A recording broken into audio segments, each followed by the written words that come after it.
Ba't ka nagsinungaling sa akin? Ang sabi mo, nagdalawan lang natin ang tiyo mo. Pagkatapos, uuwi na tayo agad. Yung pala, kaya tayo nandito, magtatago ka. Hinahanap ka na pala ng batas. Ito nang sinasabi ko sa'yo. Mapasikip na mundo mo. Pati ako, dinadami mo sa mga kalokohan mo. Pasensya ka na. Alam kong mali yung ginawa ko. Kahit sa panloloko, sinama kita rito.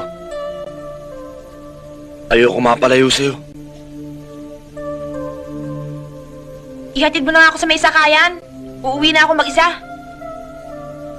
Mang Arias, aalis muna ho kami. Ihahatid ko lang si Cecil sa Maynila. Abay, gagabihin na kayo. Delikado magbiyahe rito kung gabi. Kung papayag ka, iho, ako na lamang maghahatid kay Cecil sa Maynila. Ang sinasabi rito sa sulat, delikado ang buhay mo roon. Isasalvage ka pag nahuli ka o sumuko ka man. Kaya ka nga pinaparito ng ninong mo para magtago. Hindi para mamatay. Bahala na ho. Mamatay ka mamatay.